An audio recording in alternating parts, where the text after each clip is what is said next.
All right, we all in here? Okay, so what we're doing this morning, I have several clips from the interview that Donald Trump did with Laura Ingraham, and we are going to watch these clips and we shall talk about them. Country, you and I grew up inherited that. Look, you have to understand. Right, but let me get to the question, though, because your housing director has proposed something that has enraged your MAGA friends, which is this 50-year mortgage idea. So a significant MAGA backlash, calling it a giveaway to the banks and simply prolonging the time it would take for Americans to own a home outright. Is that really a good idea? It's not even a big deal. Yes, I mean, you go from 40 to 50 years. And what it means is 50, you pay something less from 30. That some people had a 40, and then now they have a 50. All it means is you pay less per month. You pay it over a longer period of time. It's not like a big factor. It might help a little bit. But the problem was that Biden did this. He increased the interest rates. And I have a lousy Fed person who's going to be gone in a few months, fortunately. Yes, a 50-year mortgage will make your monthly payment smaller. But what that means is that on the back end, you will be paying more for that loan because you're paying longer on the loan. Make sense? You pay more on the back end because you're paying more when it comes to interest. I made a post the other day, a 50-year loan, you will die still paying on the loan. You will die, most people will die still paying on a 50-year mortgage. You will die not owning the home. When you die, the bank will then own the home. And all of the money that you've paid into that home loan, they will keep that money.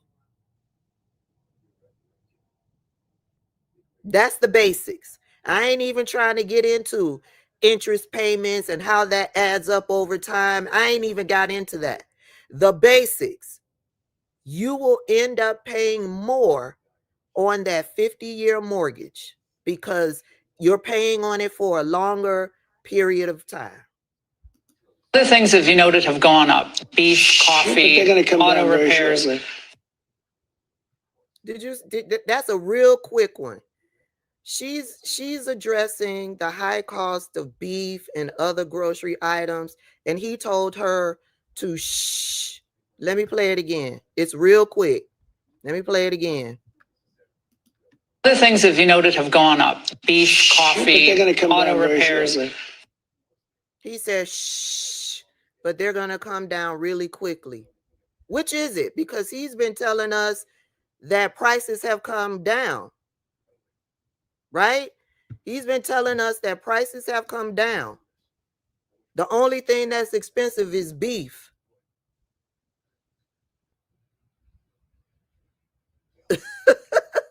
Jaquisha is tickled.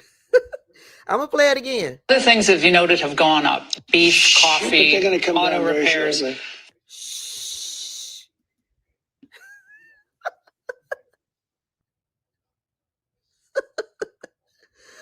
You don't want her to talk about them prices. Beef is up. Y'all know everything is still high. Y'all know groceries is high. It's not just beef. It's not just coffee.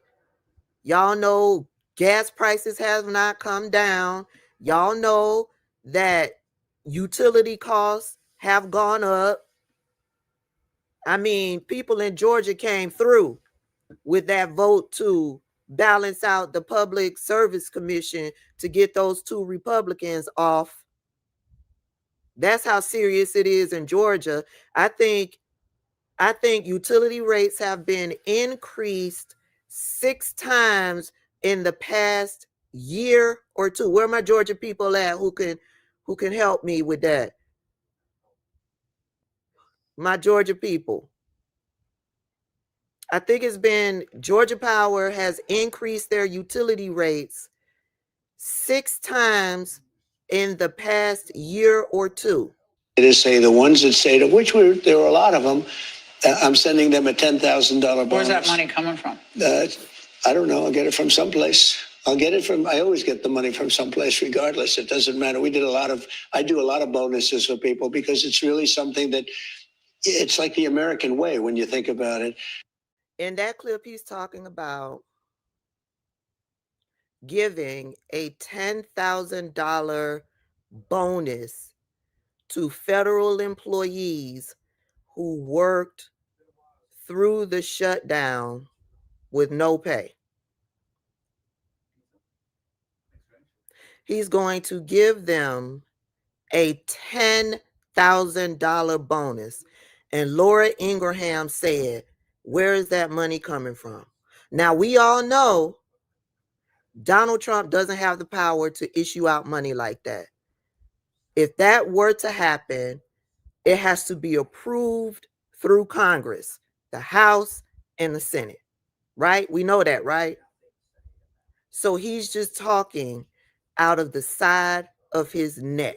He can't even tell her where this money is coming from. He's not, somebody says he's talking about air traffic controllers. Listen, I'm not opposed to it.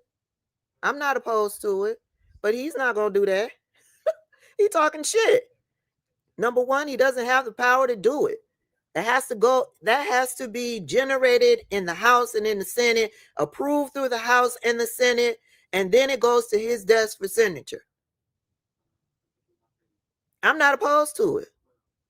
I'm not opposed to those TSA agents who work through the shutdown. I'm not opposed to it at all. Just like I'm not opposed to my tax dollars going to help people eat. If I pay money that goes to helping people eat, I expect SNAP benefits to be paid.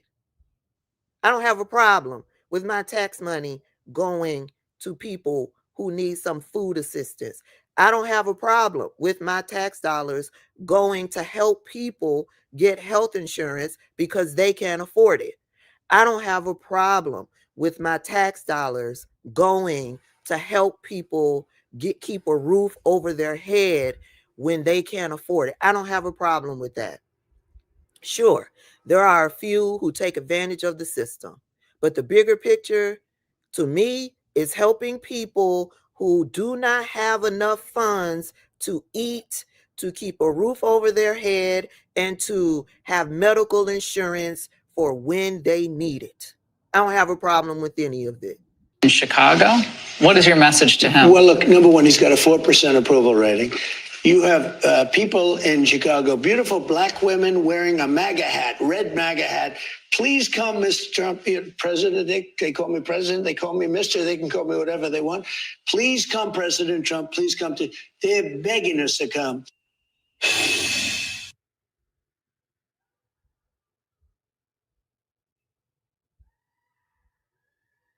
Do I really need to add commentary to that?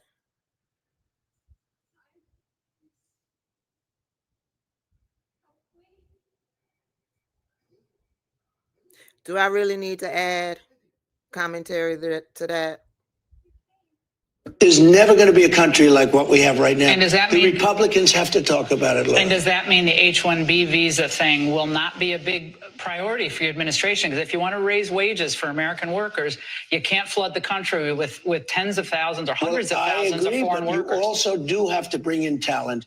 We have plenty of talented people here. No, you don't. We don't have talented people here? No, you don't have. You don't have certain talents, and people have to learn. You can't take people off an unemployment line and say, I'm going to put you into a factory where we're going to make missiles, or I'm going to put How did we ever do it before? Well, I'll give you an example. In Georgia, they raided because they wanted illegal immigrants out. They had people from South Korea that made batteries all their lives. Making batteries are very complicated. It's not an easy thing and very dangerous. A lot of explosions, a lot of problems. They had like 500 or 600 people, early stages, to make batteries and to teach people how to do it. Well, they wanted them to get out of the country. You're going to need that, Laura. I mean, I know you and I disagree on this. You can't just say a country's coming in, going to invest $10 billion to build a plant and going to take people off an unemployment line who haven't worked in 5 years, and they're going to start making missiles. It doesn't work that way. Baby, this is the clip right here that has MAGA all up in arms. Do you hear me? Because this is right in line with what Vivek Ramaswamy and Elon Musk was saying at the very beginning of Doge. Y'all remember that? I did a video on it. The very beginning of Doge, Vivek Ramaswamy used his microphone to tell MAGA, white America, that they are lazy, that they are uneducated, because they have a culture of Friday night high school football and cheerleading. Their kids aren't, focusing on reading and writing and education the way that other kids outside of the country are focused on. They are focused on Saturday morning cartoons. Remember he said that? The cheerleading and the Friday night football culture. And Donald Trump is right here regurgitating that same mindset. And MAGA is over there losing their shit. Do you hear me? MAGA is losing their shit.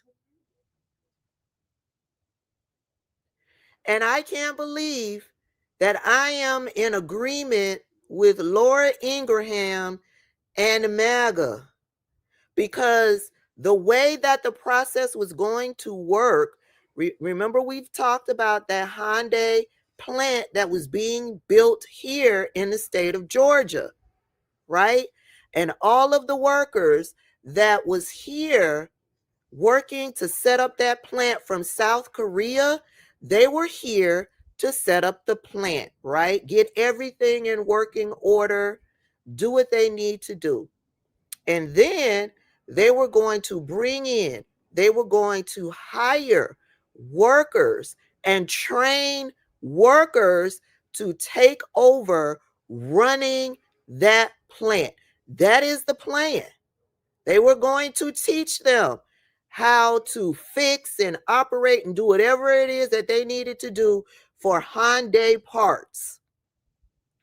And here this motherfucker is talking about, nope, you can't do that. See, he done got it mixed up. He's gotten it mixed up. They tried to educate him on this stuff, but he's just dumb as shit. He's dumb as shit. So he can't retain what it is that they are educating him on. Let's play it again. Let's play it again. There's never going to be a country like what we have right now. And does that mean the Republicans have to talk about it, Laura? And does that mean the H-1B visa thing will not be a big priority for your administration? Because if you want to raise wages for American workers, you can't flood the country with tens of thousands or hundreds of thousands of foreign workers. You also do have to bring in talent. We have plenty of talented people here. No, you don't. We don't have talented people here? No, you don't have. You don't have certain talents, and people have to learn. You can't take people off an unemployment line and say, I'm going to put you into a factory where we're going to make missiles, or I'm going to put How did we ever do it before? Exactly. Well, when you and I were I'll give you an example. In Georgia, they raided because they wanted illegal immigrants out. They had people from South Korea that made batteries all their lives. Making batteries are very complicated. It's not an easy thing and very dangerous. A lot of explosions, a lot of problems. They had like 500 or 600 people, early stages, to make batteries and to teach people how to do it. Okay, well, sir, they wanted them to get out of the country. You're going to need that, Laura. I mean, I know you and I disagree on this. You can't just say a country's coming in, going to invest $10 billion. He said it. They brought in 500-600 people. They were going to do these batteries, and then they were going to teach people how to do it. He's regurgitating the correct words. He's just not understanding what that means.